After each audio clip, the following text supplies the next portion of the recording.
नमस्कार प्रिय विद्यार्थियों और प्यारे दोस्तों, हिंदी की ऑनलाइन क्लासेज में आपका हार्दिक स्वागत है।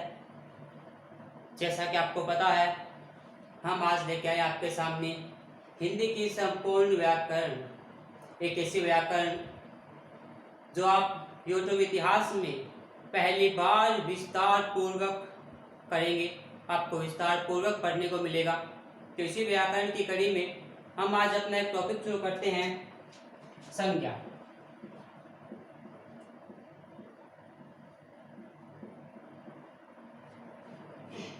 एक ऐसा टॉपिक जिसकी मैं बात करता हूँ, संज्ञा। स्कूली लेवल पर बात करते हैं तो कक्षा 3 से लेकर के कक्षा 12 तक ये संज्ञा काम में आती है। वो कहाँ कहाँ किस किस बिंदु में लगती है, ये हमने पिछली वीडियो में बता दिया था। यदि आप हमारे चैनल पर आज नए हैं तो विस्तार पूर्वक हिंदी पढ़ने के लिए चैनल को सब्सक्राइब करें, बेल आइकन को प्रेस करें ताकि कोई भी सूचना हो आप तक सबसे पहले पहुंच सके। संज्ञा, सबसे पहले बात करते हैं इस संज्ञा शब्द की। संज्ञा शब्द एक विकारी शब्द है। संज्ञा एक विकारी शब्द है। विकार के आधार पर शब्द होते हैं वो दो प्रकार के होते हैं। विकार के आधार पर शब्द होते हैं वो क्या होते हैं? दो प्रकार के। एक होता है विकारी शब्द और एक होता है अविकारी शब्द। अविकारी शब्द को अवयव भी कहा जाता है। अब बताऊं मैं आपको कि विकारी क्या होते हैं और अविकारी क्या होते हैं, क्योंकि संज्ञा जो हमारा शब्द है वो क्या है? विकारी शब्द है। विकारी शब्द भी होते हैं जिनके ऊपर लिंग, वचन, काल और कारक से प्रभाव पड़ता है।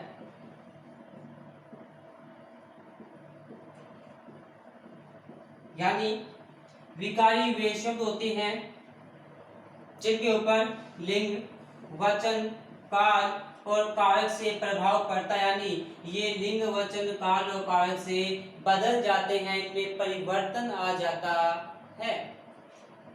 जैसे मैं यहाँ बात करूँ, एक शब्द लिखता हूँ बालक। क्या लिखा मैंने? बालक लिखा। बालक संज्ञा शब्द है। अब इसके ऊपर देखते हैं लिंग का प्रभाव कैसे पड़ता है। बालक है वो पुल्लिंग है। बालक क्या है? पुल्लिंग है। अब इसका हम लिंग चेंज करेंगे तो क्या बन जाएगा? बालिका बन जाएगा। क्या बन जाएगा? बालिका बन जाएगा। अब देखिए इनके विकार में, इनकी ध्वनि में, बोलने में है वो प्रभाव पड़ा। हमने पहले बालक बोला, लिंग से क्या बन गया? बालिका बन गया। यानी इसकी ध्वनि में क्या आ रहा है? परिवर्तन आ रहा है। यही होते हैं विकारी शब्द। और हिंदी में बात करूं, विकारी शब्द होते हैं 4 प्रकार के। पहला होता है संज्ञा, दूसरा होता है सर्वनाम, तीसरा होता है विशेषण और चौथा होता है क्रिया। ये 4 प्रकार के विकारी शब्द होते हैं। संज्ञा, सर्वनाम, विशेषण और क्रिया, ये हिंदी में 4 प्रकार के विकारी शब्द होते हैं। नंबर बात करते हैं आगे क्या? अविकारी शब्द की। अविकारी को हम क्या बोलते हैं? अवयव भी बोलते हैं। यानी इनके ऊपर लिंग, वचन, काल और कारक से कोई प्रभाव नहीं पड़ता। कारक से प्रभाव नहीं पड़ता। ये होते हैं अविकारी शब्द। यानी यहाँ हमें बोध हो रहा है अविकारी, मतलब होता है नहीं, विकारी मतलब विकार पैदा होना। यानी इन शब्दों में किसी प्रकार का विकार पैदा नहीं होता है, किसी प्रकार का प्रभाव नहीं पड़ता है। इनको हम अवयव भी कहते हैं। ये भी 4 प्रकार के होते हैं। आगामी कक्षाओं में इनके बारे में विस्तार पूर्वक चर्चा कर ली जाएगी। तो सबसे पहले बात की हमने, संज्ञा कौन सा शब्द है? विकारी शब्द है। यानी संज्ञा के ऊपर लिंग, वचन, काल और कारक का प्रभाव पड़ता है। संज्ञा के ऊपर लिंग, वचन, काल और कारक का प्रभाव पड़ता है, तो संज्ञा एक विकारी शब्द है। अब नेक्स्ट बात करते हैं ये संज्ञा होती क्या है।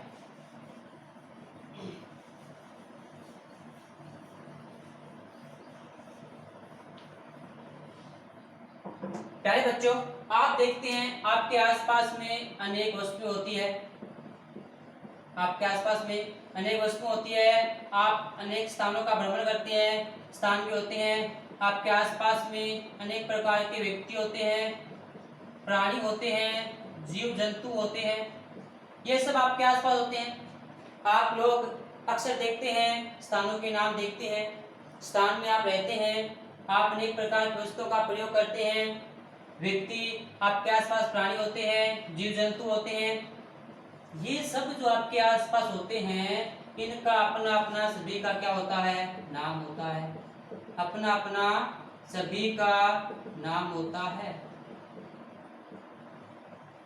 सभी का अपना क्या होता है, नाम होता है। इसके अलावा आप क्या करते हैं, प्रत्येक व्यक्ति में, प्रत्येक प्राणी में क्या होती है, भावनाएं होती है, क्या होती है, भावनाएं होती है, अर्थात भाव होते हैं अपने अपने, सभी के अपने अपने भाव होते हैं। अब यहाँ वस्तु आ गई, स्थान आ गया, व्यक्ति आ गया, प्राणी जीव जंतु आ गए, भावनाएं आ गई, भावनाओं के भी नाम होते हैं,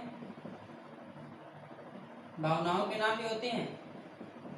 तो अब यहाँ बात क्या कर रहा हूं मैं कि व्यक्ति वस्तु प्राणी सभी के अपने अपने नाम होते हैं, इतना हमें पता है। आपका भी कोई नाम होगा, मेरा भी नाम है, इसका भी नाम है, डस्टर भी है, ब्लैक बोर्ड भी है, व्हाइट बोर्ड भी है, सबके अपने अपने नाम है। और इन सभी नामों को ही क्या कहते हैं, संज्ञा कहते हैं। यानी मैं एक बात में लिखूं कि किसी का भी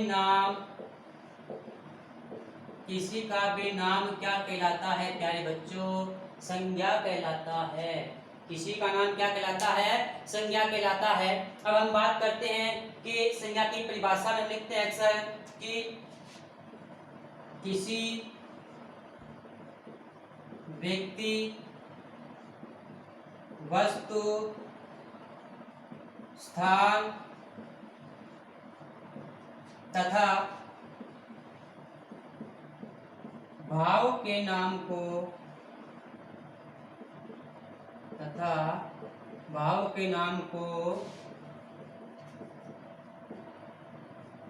संज्ञा कहते हैं। किसी व्यक्ति वस्तु स्थान तथा भाव के नाम को क्या कहते हैं, संज्ञा कहते हैं। ये परिभाषा होती है संज्ञा की अपनी। अब देखिए संज्ञा की परिभाषा में इन्हीं नामों को क्यों लिया गया, क्योंकि हमारे आसपास व्यक्ति होते हैं, सजीव होते हैं, निर्जीव वस्तुएं होती है, हम जहाँ रहते हैं वो स्थान भी होते हैं, और सभी की अपनी अपनी क्या होती है, भावनाएं भी होती है। तो संज्ञा में इन 4 प्रकार के नामों को शामिल किया जाता है। इनके अलावा दुनिया में किसी प्रकार के नाम नहीं होते। आपको कुछ जगह मिल जाएगा कि गुण के नाम को भी कहते हैं। आपकी जानकारी के लिए बता दूं, गुण के नाम होते हैं वो गुणवाचक विशेषण में प्रयोग किए जाते हैं। गुण के नाम गुणवाचक विशेषण में प्रयोग किए जाते हैं। जैसे मान लीजिए अच्छा है, क्या है, मैं ये कहूं राम बेईमान है,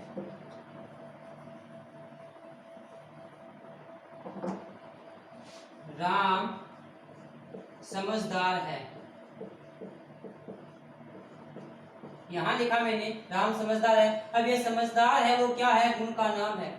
समझदार क्या है, गुण का नाम है। तो ये समझदार जो गुण का नाम है वो किस में आ जाएगा, गुणवाचक विशेषण में आ जाएगा। लेकिन इस विशेषण से भाववाचक संज्ञा बनाई जाती है। विशेषण से भाववाचक संज्ञा बनाई जाती है। अब यदि मैं यहाँ लिखूं कि समझदार की जगह हमने क्या कर दिया, समझदारी कर दिया। क्या कर दिया, समझदारी कर दिया। तो ये समझदारी हो गया, ये क्या हो गया, भाववाचक संज्ञा हो गया। अब कुछ इसको समझदारी को गुण में मान लेते हैं, लेकिन समझदारी है वो क्या है, भाववाचक संज्ञा है। समझदार है वो गुणवाचक विशेषण है। तो हम इनमें संज्ञा की परिभाषा में, संज्ञा में यहाँ गुण के नाम को शामिल नहीं करते, क्योंकि गुण के नाम से गुणवाचक विशेषण बनती है। गुण के प्रयोग से भाववाचक संज्ञा तो बनाई जाती है, अब इसको यदि आप समझदारी गुण मानते हैं तो गुणवाचक संज्ञा इसमें गुण को शामिल कर लेंगे, लेकिन ये समझदारी है, ये गुण न होकर क्या है, गुण का भाव है। क्या है प्यारे बच्चों, समझदारी गुण का भाव है। यार दोस्तों इस बात को ध्यान रखें कि ये समझदारी है, ये गुण का नाम नहीं है। मैं फिर से कह रहा हूं ये जो गुण वाली बात है आपको बहुत जगह देखने को मिलेगी, किताबों में देखने को मिलेगी, गुण के नाम को संज्ञा कहती है। गुण का नाम गुणवाचक विशेषण में आएगा, लेकिन गुण के भाव है वो किस में आ जाएंगे, अपनी संज्ञा में आ जाएंगे, क्योंकि हमने यहाँ ले लिया है कि भाव के नाम को क्या कहते हैं, संज्ञा कहते हैं। तो समझदारी है वो क्या है, गुण का भाव है, और इस भाव के नाम को क्या कहेंगे, संज्ञा कहेंगे। तो संज्ञा क्या हुई, किसी का नाम ही क्या होती है, संज्ञा होती है। अब उसमें नाम किस किस के आएंगे, व्यक्तियों के नाम आएंगे, प्राणियों के नाम आएंगे, जीव जंतुओं के नाम आ जाएंगे, वस्तुओं के नाम आ जाएंगे, स्थान के नाम आ जाएंगे, और भाव के नाम आ जाएंगे। यानी व्यक्ति, वस्तु, स्थान और भाव के नाम को ही क्या कहते हैं, संज्ञा कहते हैं। ये संज्ञा की परिभाषा और संज्ञा के संबंध में जो डाउट थे, संज्ञा के संबंध में ये जो गुण की बात है, इसको भी हम यहाँ पर क्या स्पष्ट कर लिया है कि गुण के नाम आते हैं गुणवाचक विशेषण में, गुण के नाम आते हैं गुणवाचक विशेषण में। लेकिन गुण का जो भाव है, समझदारी, बेईमानी, ईमानदारी, अच्छाई, बुराई, ये सब क्या है, गुण के भाव हैं।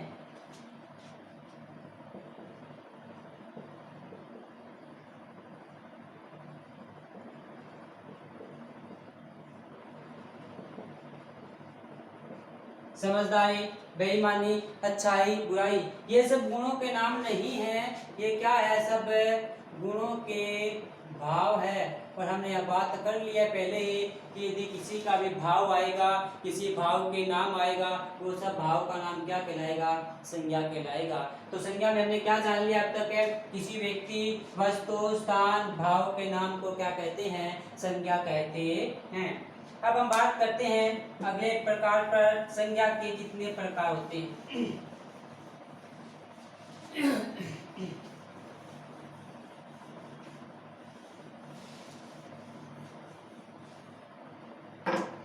संज्ञा के प्रकार, टॉपिक था अपना संज्ञा।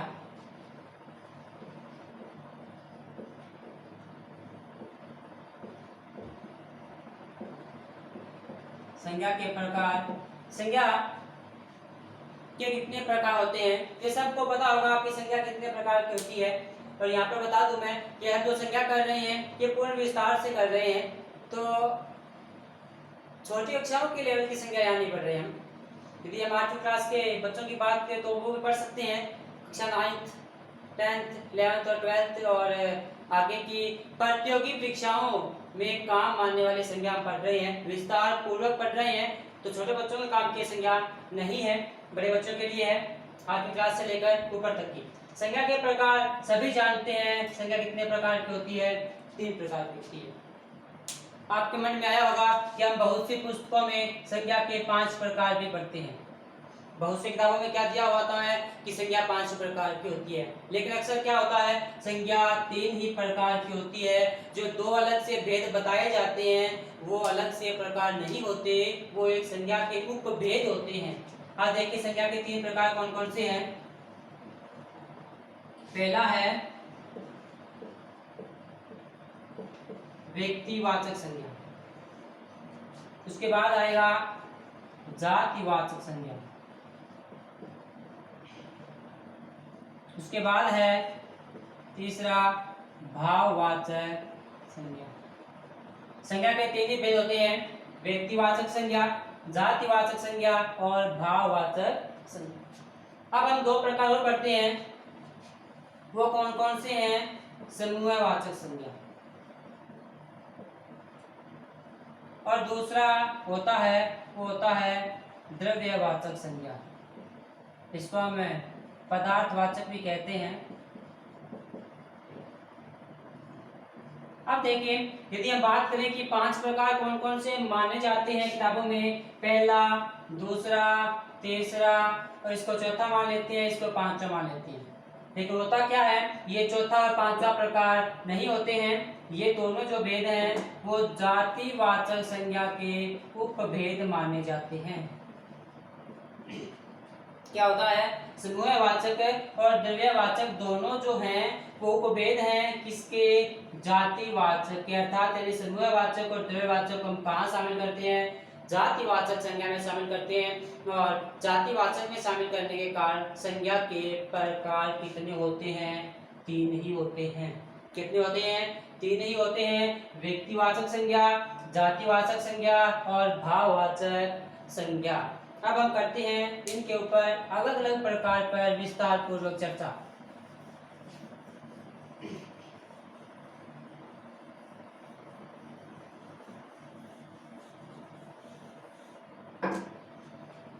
पहला है अपना जो प्रकार है वो लेते हैं हम व्यक्तिवाचक संज्ञा। किसका लेते हैं, व्यक्तिवाचक संज्ञा का। अब देखो, हमने बात की थी पहले कि हमारे आसपास वस्तुएं हैं, स्थान भी है, व्यक्ति है, जीव जंतु है, प्राणी है, सब है। सब के अपने अपने नाम होते हैं और सभी का अपना अपना समूह भी होता है। सभी का अपना अपना समूह भी होता है। तो व्यक्तिवाचक में क्या आता है कि ये नाम जो हमने बात की है हमें क्या कराएंगे, एक का बोध कराएंगे। क्या कराएंगे बच्चों, एक का बोध कराएंगे। हमें बात को समझनी है, रट्टा नहीं लगाना है। रटते तो आप लगातार आ ही रहे हैं, इतना आपको पता ही है कि किसी विशेष व्यक्ति, विशेष स्थान, विशेष वस्तु के नाम को क्या कहते हैं, व्यक्तिवाचक कहते हैं। हमें रटना नहीं है, समझना है। क्या समझना है कि व्यक्तिवाचक में क्या आता है कि जो नाम आते हैं वो नाम क्या कराएंगे, हमें एक का बोध कराएंगे। यानी क्या कराएंगे, इसके नाम हमें एक वचन का बोध कराएंगे। क्या कराएंगे, एक वचन। और ऐसा एक वचन मैं यहाँ लिखूं, सदैव एक वचन। सदैव एक वचन मतलब क्या होता है कि वे एक वचन जिनका बहुवचन नहीं बनता, जिनका बहुवचन नहीं बनता वो होते हैं सदैव एक वचन। और व्यक्तिवाचक संज्ञा में वे नाम आएंगे जो हमें एक का बोध कराएंगे। यानी अपने आप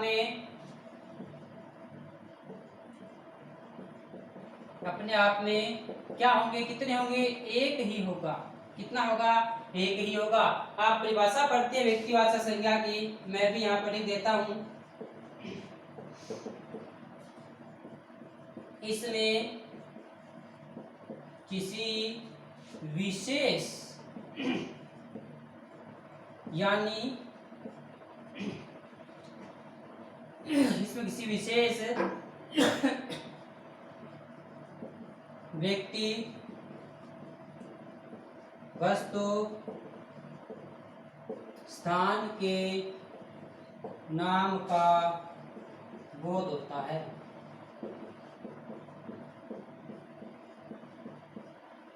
अब देखो, विशेष व्यक्ति, विशेष वस्तु और विशेष स्थान। विशेष का मतलब हुआ एक ही। क्या हुआ, एक ही। यानी जिस संज्ञा में एक ही व्यक्ति, जिस संज्ञा में एक ही व्यक्ति, एक ही वस्तु और एक ही स्थान का जब नाम आएगा उसे क्या कहते हैं, व्यक्तिवाचक संज्ञा कहते हैं।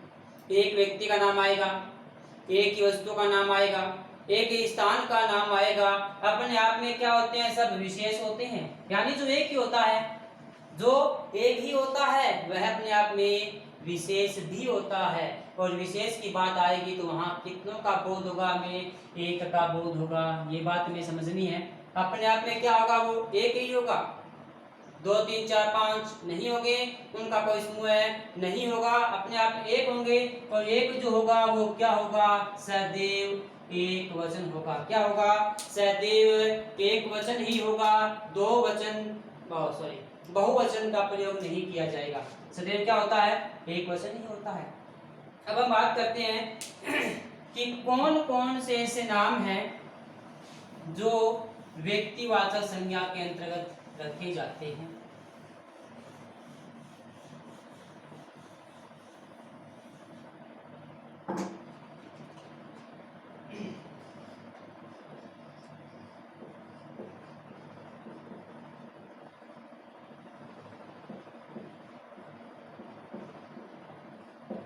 व्यक्तिवाचक संज्ञा।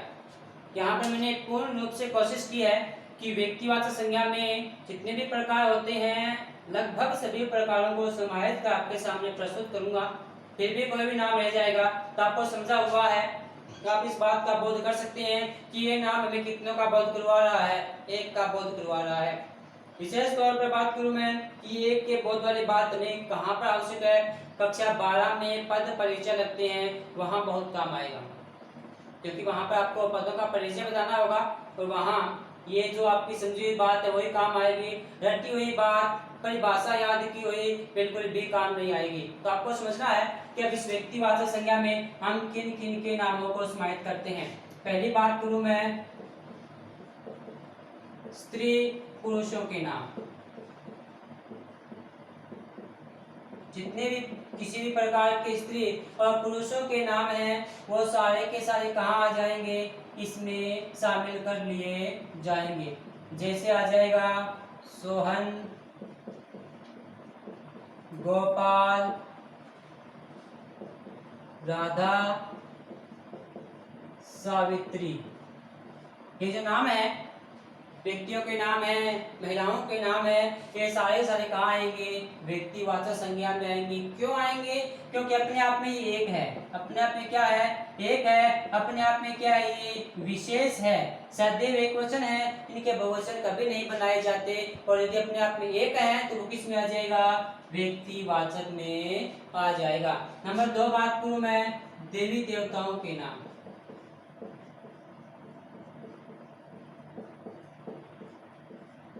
देवी देवताओं के नाम भी कहाँ आएंगे, व्यक्तिवाचक संज्ञा में आएगा। यहाँ लिख दिया शिव, पार्वती आदि।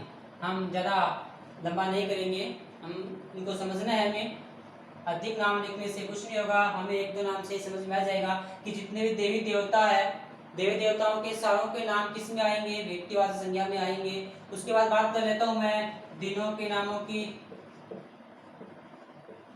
दिनों के नाम किस में आ जाएंगे, व्यक्तिवाचक में आ जाएगा। सोमवार, मंगलवार।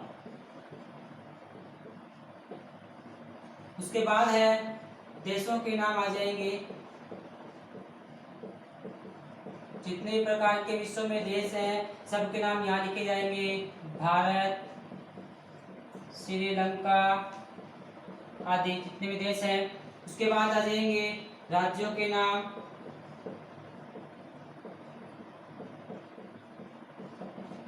राजस्थान,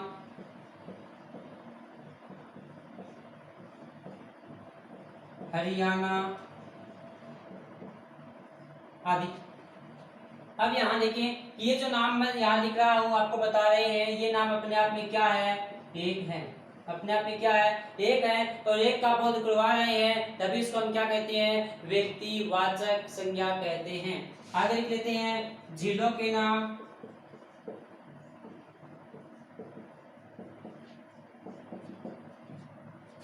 नक्की झील, राजसमंद झील,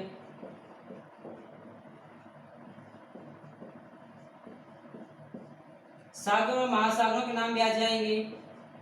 सागर एवं महासागरों के नाम भी इसमें आ जाएंगे। जैसे आ जाएगा अरब सागर, हिंद महासागर,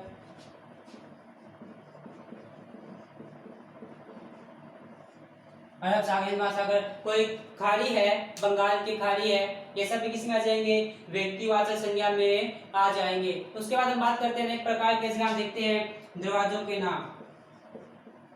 कोई भी गेट है, अनेक जगह पर दरवाजे गेट होते हैं, उनके नाम भी कहाँ आएंगे, व्यक्तिवाचक में आएगा। जैसे बात कर लेता हूँ मैं अजमेरी गेट,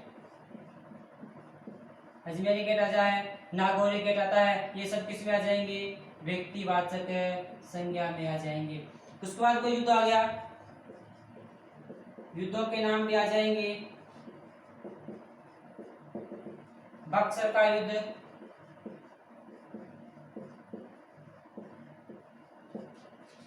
हल्दी घाटी का युद्ध,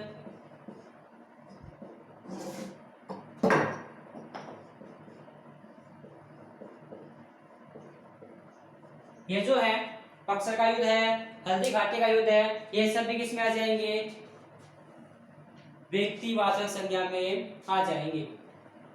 उसके बाद हम बात करते हैं, आपने बता देख लें एक बार, स्त्री पुरुषों के नाम आएंगे, देव देवताओं के नाम आएंगे, तीनों के नाम आ जाएंगे, देशों के नाम, राज्यों के नाम, झीलों के नाम, सागर महासागरों के नाम, दरवाजों के नाम, युद्धों के नाम किस में आएंगे, व्यक्तिवाचक संज्ञा में आएंगे। उसके बाद हम बात कर लेते हैं आगे और भी नाम है, सभी प्रकार के नामों को इसमें समाहित करने की कोशिश की गई है।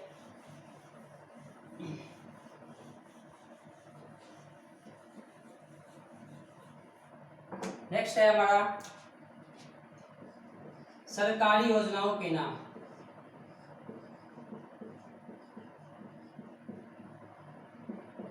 सरकारी योजनाओं के नाम यानी अनेक प्रकार की सरकार द्वारा योजनाएं चलाई जाती है, वो सब योजनाएं जैसे लिखते हैं जन धन योजना, उज्ज्वला योजना,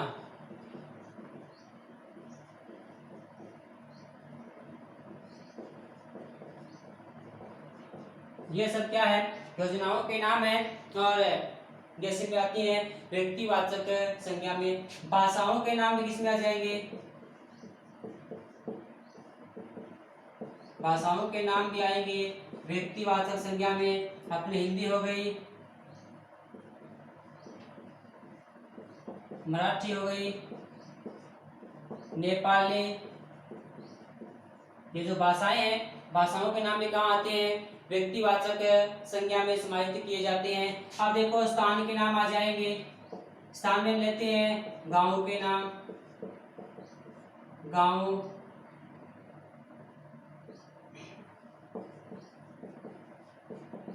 जैसे आ गया रामपुरा,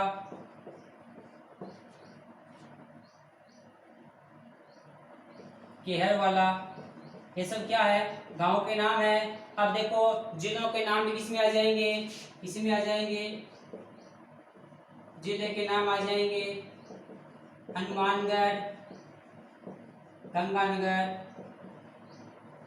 हनुमानगढ़, बीकानेर, ये आ जाएंगे। और बात कर लेते हैं कोई भी चौक है, चौक के नाम आ जाएंगे, हम पढ़ते अक्सर बीरबल चौक,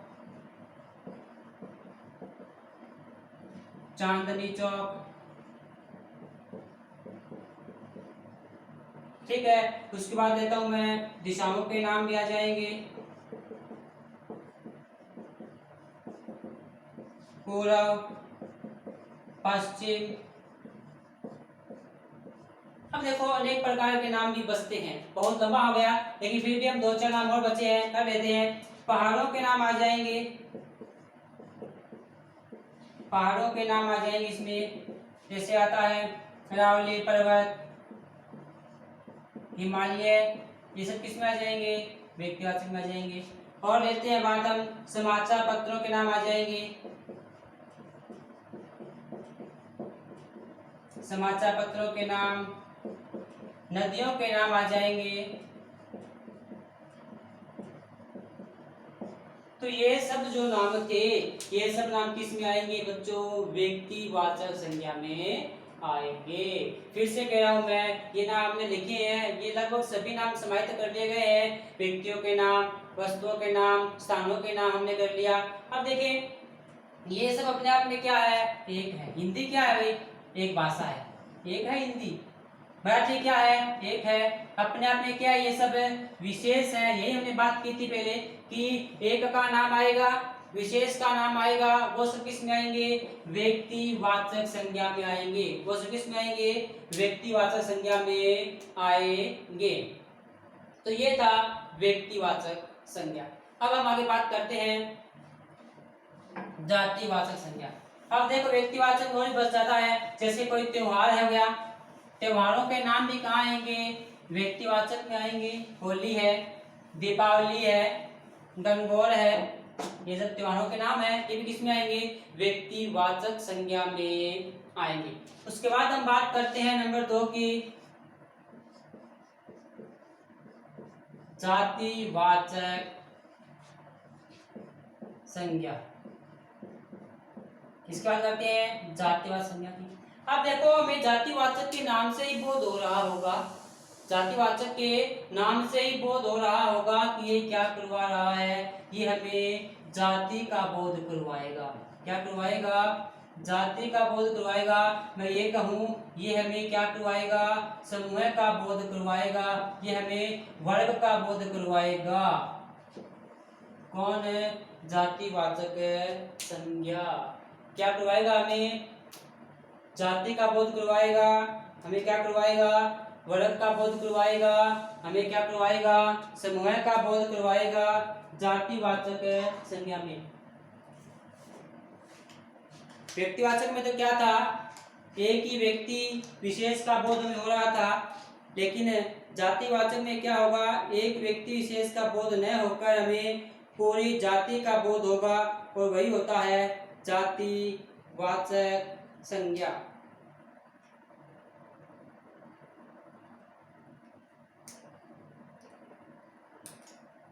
थोड़ा इंतजार कीजिए, मार्कर में स्याही खत्म हो चुकी है।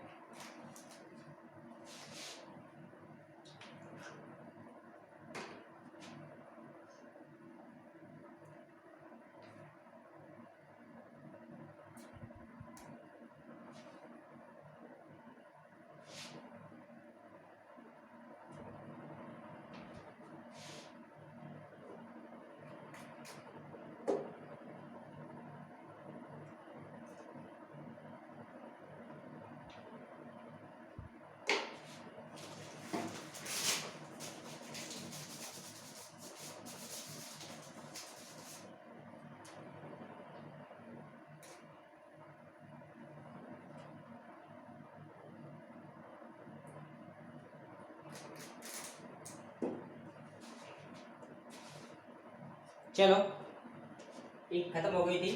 ये क्या करेगा? हमें जाति, समूह और वर्ग का बोध करवाएगा, वो होते हैं सब जातिवाचक संज्ञा में। अब देखो जातिवाचक होती क्या है? कोई भी नाम आएगा हमारे सामने, मैं लिखता हूँ पुस्तक, लिखा मैंने, हमारे नाम सामने क्या आया है? पुस्तक आया है। तो ये पुस्तक क्या है? हमें पूरे समूह का बोध करवा रही है, हमें पूरे समूह का बोध करवा रही है। पुस्तक हमें क्या है? बहुवचन का बोध करवा रही है। तो ये पुस्तक की जातियां हैं, अनेक प्रकार की पुस्तकें होती है, रामायण भी होती है, महाभारत भी होती है, रामचरितमानस भी होता है, अनेक प्रकार की पुस्तकें लिखी गई है। तो ये जो पुस्तक नाम है सभी प्रकार की पुस्तकों का बोध करवा रहा है, सभी प्रकार की पुस्तकों का बोध करवा रहा है। तो ये क्या हो जाएगा? पुस्तक जातिवाचक संज्ञा में आ जाएगा। अब हम बात करते हैं कि ऐसे कुछ नाम होते हैं जो नाम भी जातिवाचक संज्ञा में समाहित किए जाते हैं। ऐसे कुछ नाम होते हैं जो नाम भी क्या करते हैं? हम जातिवाचक में समाहित किए जाते हैं। जैसे मैं लिखता हूं यहाँ पर पशु पक्षियों के नाम,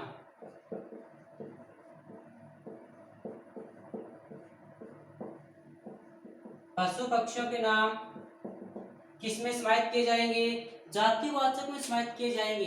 और क्यों किए जाएंगे ये भी हम बताएंगे। मानते हैं हम यहाँ पर क्या लिखा हमने? गाय, तोता, चिड़िया, घोड़ा, कबूतर, ये जो नाम लिखे हैं ये नाम भी किस में आएंगे? जातिवाचक में आएंगे। और क्यों आएंगे? देखिए, हमें बात कर लेता हूँ गाय की। क्या लिखा मैंने? गाय। और गाय किस में आएगा? जातिवाचक में।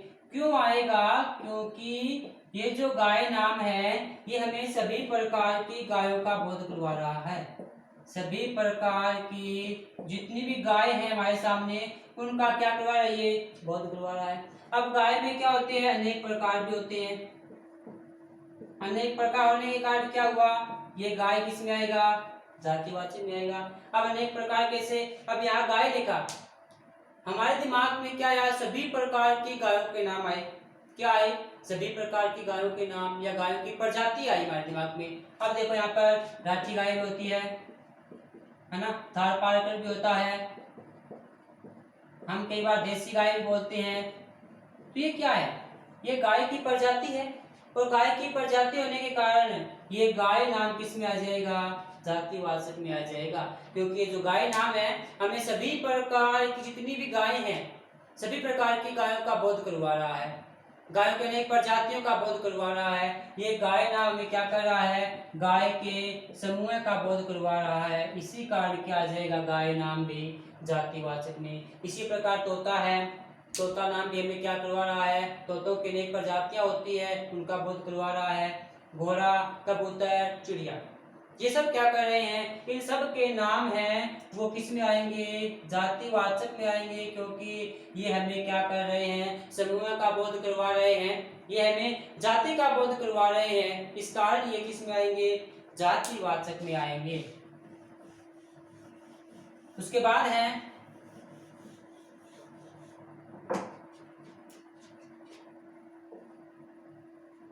पेड़ पौधों के नाम। पेड़ पौधों के नाम किस में आएंगे? जातिवाचक में ही आएंगे। नीम है,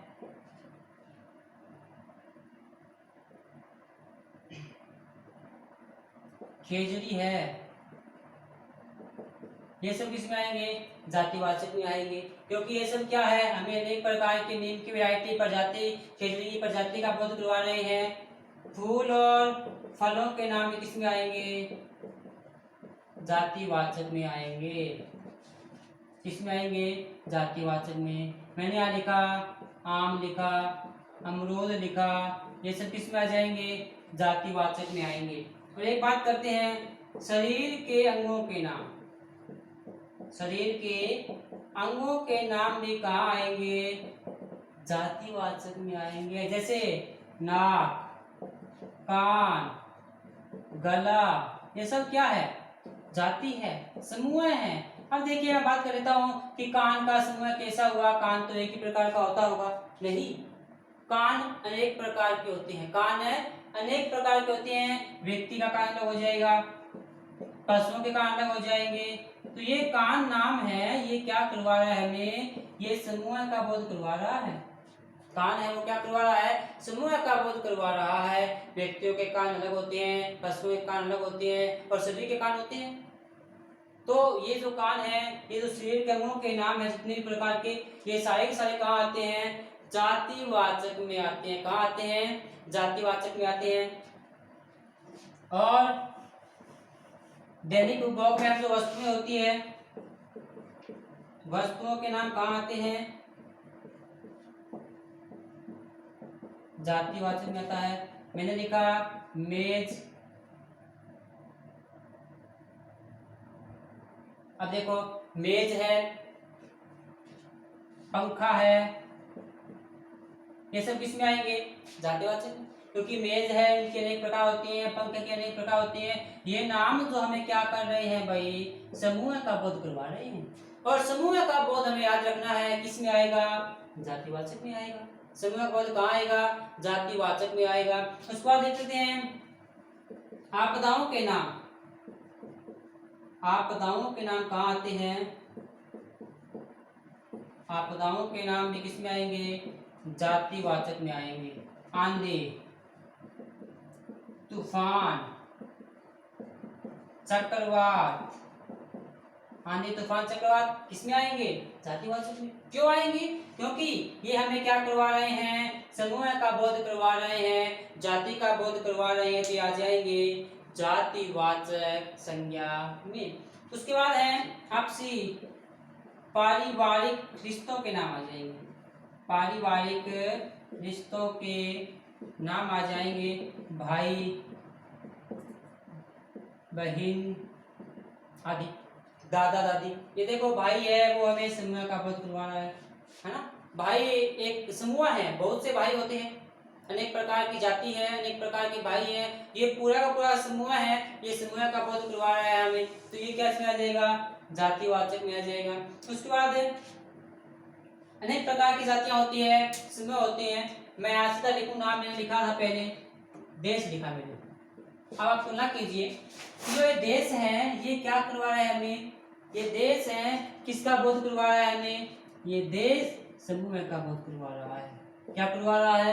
समूह का बोध। यहां मैंने लिखा भारत, क्या लिखा मैंने, भारत। तो जो भारत नाम है वो हमें क्या करवा रहा है, आप थोड़ा विचार करें बच्चों, इस पर निगाह डालें। दोनों हम थोड़ी तुलना कर लेते हैं जातिवाचक और व्यक्तिवाचक में, कि मैंने लिखा यहाँ पर देश, एक लिखा मैंने भारत, एक लिखा मैंने समाचार पत्र, एक लिखा मैंने राजस्थान पत्रिका,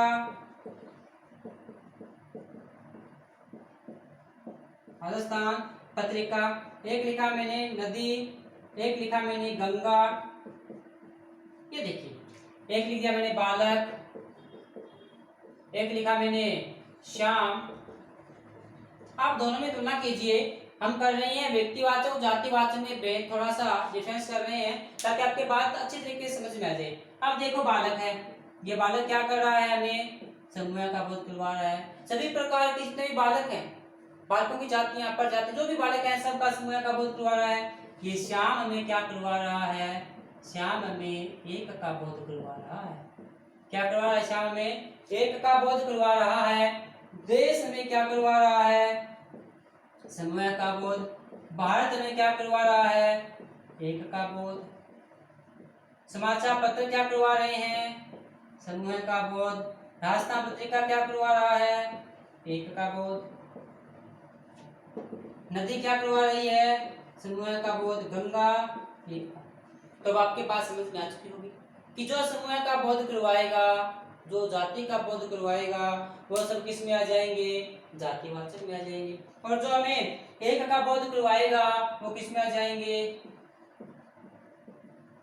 किस में आ जाएंगे, वो व्यक्तिवाचक में आ जाएंगे। तो यहाँ पर बात आपके समझ में आ चुकी होगी। अब आगे बात करता हूं मैं व्यक्तिवाचक और जातिवाचक में थोड़ा सा डिफरेंस हो सकती है। दोनों में हमें समझना है कि कोई भी नाम होता है, कोई भी नाम होता है, उस नाम का अपना एक अर्थ बन जाता है। जैसे मैं यहाँ लिखूं हरिश्चंद्र, क्या लिखा मैंने यहाँ पर, हरिश्चंद्र।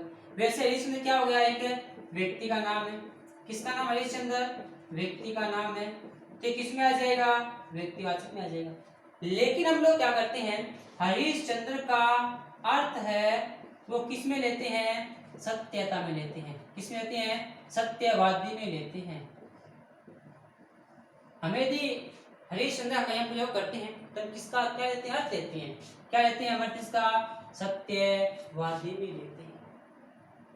हम रावण लेते हैं, रावण का अर्थ लेते हैं हम अहंकारी के रूप में, घमंडी के रूप में अर्थ ग्रहण करते हैं। तो यहाँ पर ये जो हरिश्चंद्र नाम है, ये जब वाक्य में प्रयोग किया जाएगा, वाक्य में प्रयोग करने पर ही अपना भाव देगा। यानी इसको प्रयोग करने पर ही पता चलेगा कि ये व्यक्तिवाचक है या फिर जातिवाचक है। अब देखिए कैसे इसका हम प्रयोग करते हैं। मैं यहां लिखूं, नंबर 1 पर लिखा मैंने हरिश्चंद्र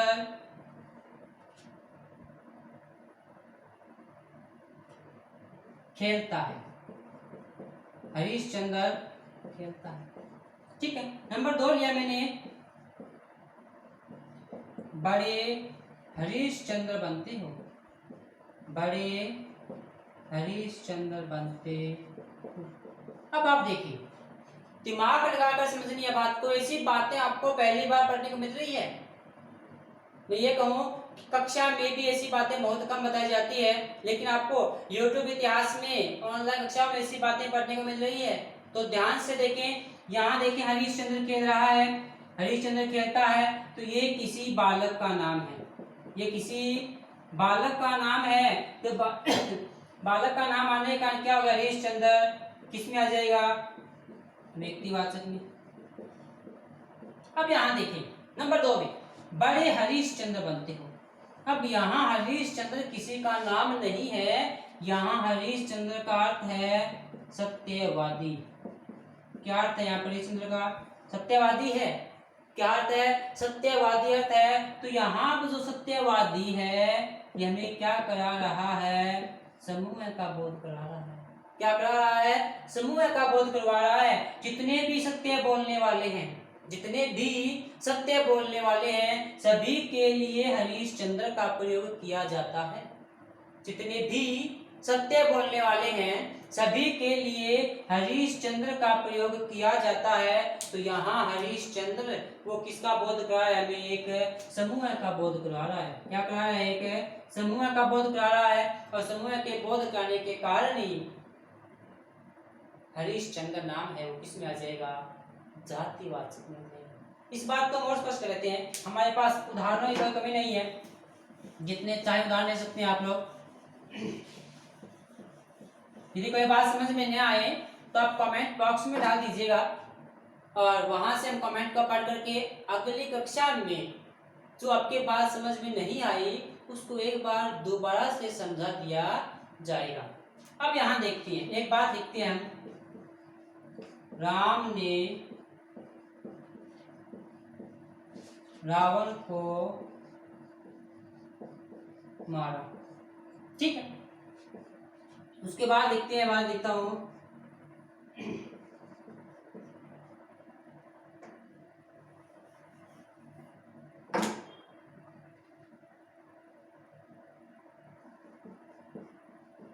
आजकल घर घर में रावण पैदा हो रहे हैं। आजकल घर घर में रावण पैदा हो रहे हैं।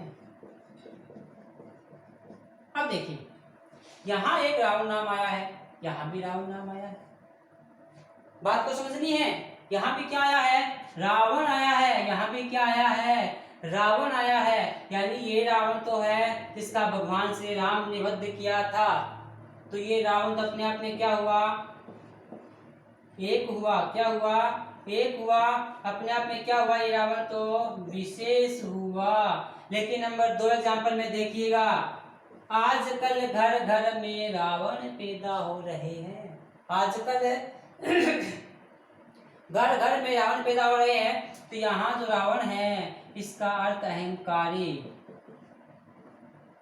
बेईमानी, नालायक के रूप में लिया जाता है। मतलब आजकल घर घर में क्या है? अहंकारी पैदा हो रहे हैं। अब ये घर घर में मतलब है कोई एक तो है नहीं, मतलब कोई एक तो है नहीं। एक नहीं है तो क्या हुआ? यहाँ पर ये रावण क्या कराएगा? हमें समूह का बोध करवाएगा। और ये समूह का बोध करवाने के कारण ये रावण तो चला जाएगा किसमें? व्यक्तिवाचक में। और ये रावण चला गया जातिवाचक में। तो ये देखिए डिफरेंस दोनों में कि जो नाम है वो समान है, लेकिन वाक्य में प्रयोग करने के बाद जो अपना अर्थ दे रहा है उस अर्थ के आधार पर हम संज्ञा के प्रकार भी निर्धारित कर लेते हैं। ध्यान दें, ध्यान से देखिए, समझिए। राम ने रावण को मारा, रावण है जिसका भगवान श्री राम ने वध किया था, उसके बारे में प्रयोग किया गया है। अपने आप में वो क्या है? विशेष है, इसलिए किसमें आ जाएगा? व्यक्तिवाचक में। नंबर 2 देखिए, आजकल घर घर में रावण पैदा हो रहे हैं। यहाँ जो रावण है वो क्या कर रहा है? हमें समूह का बोध करा रहा है। अहंकारी, घमंडी पैदा हो रहे हैं। तो ये किसमें आ जाएगा? जातिवाचक में आ जाएगा।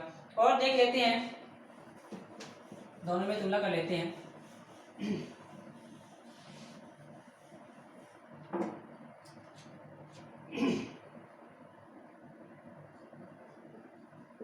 आपने नाम सुना होगा जयचंद का। जयचंद ने मोहम्मद गौरी को आमंत्रित किया। जयचंद ने मोहम्मद गौरी को आमंत्रित किया। और देखो दूसरा, आजकल देश में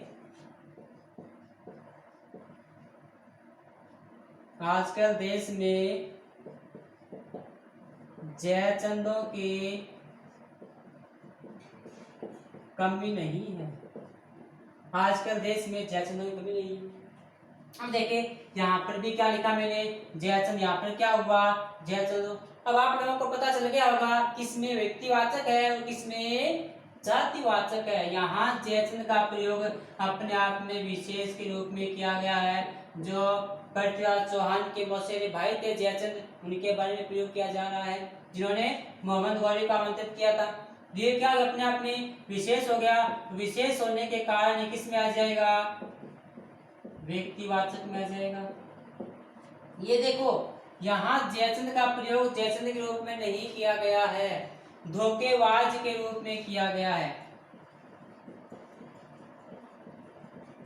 तो ये क्या है यहाँ पर धोखेबाज, मतलब आजकल देश में क्या है, अनेक प्रकार के धोखेबाज हैं, धोखेबाजों की कोई कमी नहीं है। तो ये जो जयचंद नाम है ये हमें क्या करवा रहा है, समूह का बोध करवा रहा है, इसलिए आ जाएगा जाति।